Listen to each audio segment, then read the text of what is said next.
Hello YouTube, hello les amis, j'espère que vous allez tous très bien, c'est Flotch92 et on se retrouve en ce dernier jour de semaine, donc vendredi pour notre info gaming du jour et aujourd'hui nous avons 3 sujets, mais avant toute chose, n'hésitez pas à vous abonner à la chaîne, à cliquer sur la petite cloche des notifications pour recevoir mes vidéos chaque jour. N'hésitez pas également à mettre un maximum de pouces bleus et de commentaires sous la vidéo, ça fait toujours plaisir, ça fait chaud au cœur les amis. Surtout essayez de rester un maximum possible sur la vidéo pour que ma vidéo soit regardée un maximum, c'est très important les amis. Allez, les 3 sujets du jour. Dans un premier temps, on va parler de The Elder Scrolls 6 qui sera une exclue PC et Xbox. Je vous en parle dans ce premier sujet. Dans un deuxième sujet, on va parler d'un jeu que j'avais parlé, dans lequel j'avais fait une vidéo il y a quelques semaines ou quelques jours même. C'est Pragmata qui sera malheureusement reporté. Je vous parle dans un deuxième temps de ceci et dans un tout dernier temps de mises à jour assez conséquentes pour Age of Empires 4, donc c'est plutôt intéressant, on en parle tout de suite les amis, juste après l'intro, c'est parti.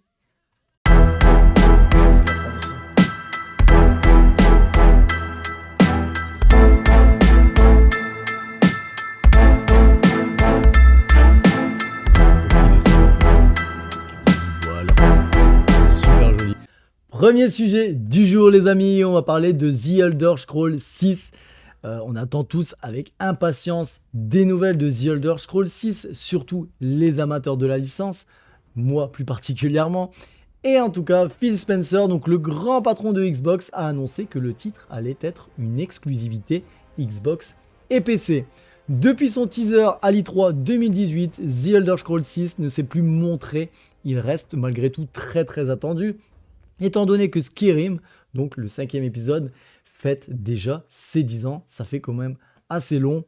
Malheureusement, pour celles et ceux qui souhaitent découvrir cette expérience sur l'une des consoles Sony PlayStation, Phil Spencer a annoncé que The Elder Scrolls 6 ne sera pas jouable sur ces plateformes puisqu'il sera exclusif à l'écosystème Microsoft. Il a en effet expliqué dans un entretien avec GQ que ce choix n'était pas une sanction pour les autres plateformes. Il croit d'ailleurs que celles-ci peuvent continuer à se développer, mais que l'objectif est de proposer l'ensemble des propriétés à sa propre communauté. En sachant que Starfield, donc la prochaine production de Bethesda, sera exclusif à l'écosystème Microsoft, il n'est donc pas surprenant d'apprendre que ce The Elder Scrolls 6 prend la même direction.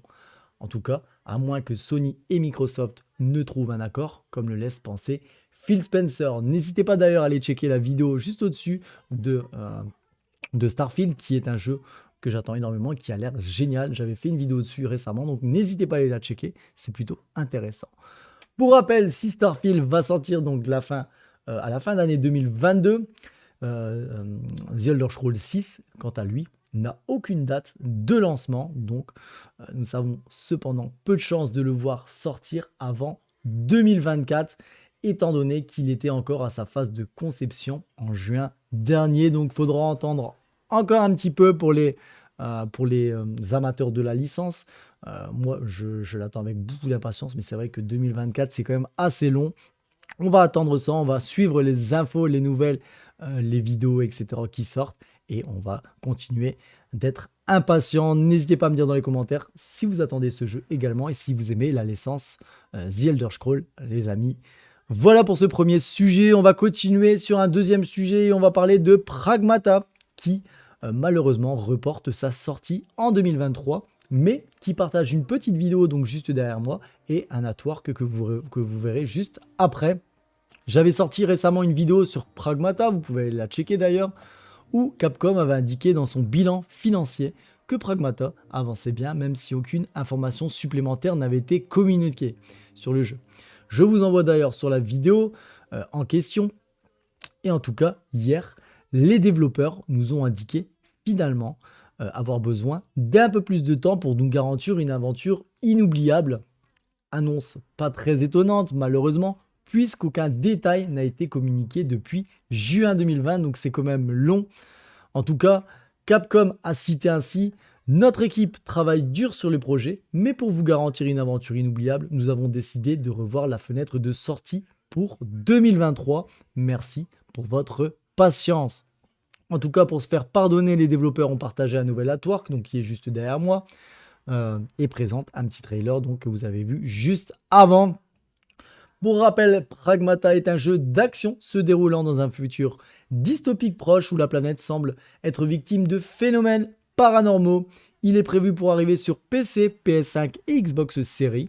Aucune information supplémentaire donc n'a été partagée depuis, et même si nous devions en avoir de nouvelles cette année, il semblerait qu'il faille patienter encore un peu avant d'en savoir plus sur cette production. Donc en tout cas, sa fenêtre de sortie est dorénavant donc pour l'année 2023. Donc voilà pour cette petite news pour un jeu qui a l'air plutôt sympa. Le trailer est vraiment très cool et c'est bête qu'il sorte un peu plus tard, donc en 2023 à la place dans 2022. Mais si c'est pour améliorer le jeu, je le dis toujours, si c'est pour que le jeu sorte de meilleure qualité, c'est un besoin. Donc il faut qu'il travaille un peu plus dessus. Donc c'est tout à fait logique. Voilà les amis pour ce deuxième sujet. On va se diriger vers le tout dernier sujet du jour et on va parler d'Age of Empires 4 qui est sorti récemment. J'ai d'ailleurs fait une petite vidéo découverte dessus, donc si vous voulez aller la voir, vous pouvez également.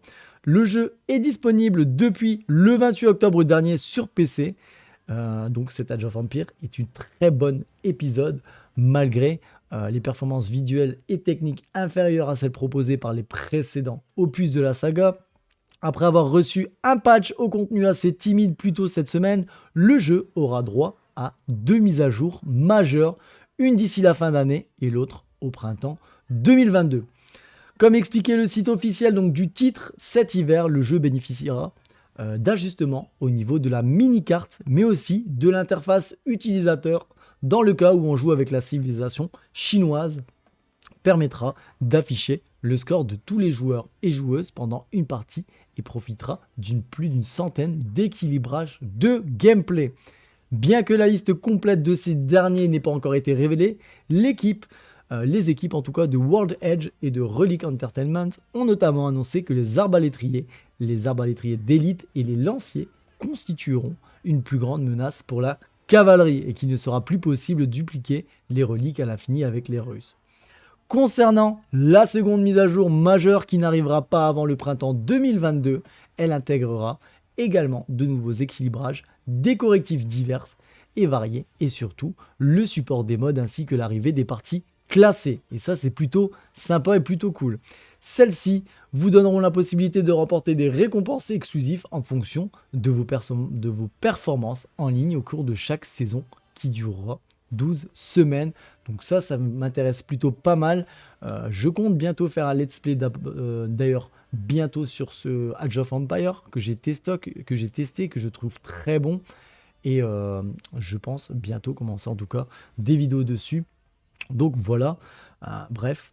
En plus, en tout cas, d'avoir partagé cette roadmap, les développeurs ont indiqué d'explorer d'autres pistes qui pourraient venir bonifier l'expérience de jeu suite aux différents retours de la communauté, comme des améliorations à partir du système des raccourcis clavier et à l'interface affichant les statistiques d'une unité, un rééquilibrage de l'IA jugé trop agressif en mode facile et pas assez en mode difficile et l'intégration de cheat code, un élément absent au lancement de cet épisode. Voilà en tout cas toutes les nouveautés avec les 2 mises à jour qui vont débarquer, une fin d'année et une plus tard au printemps 2022.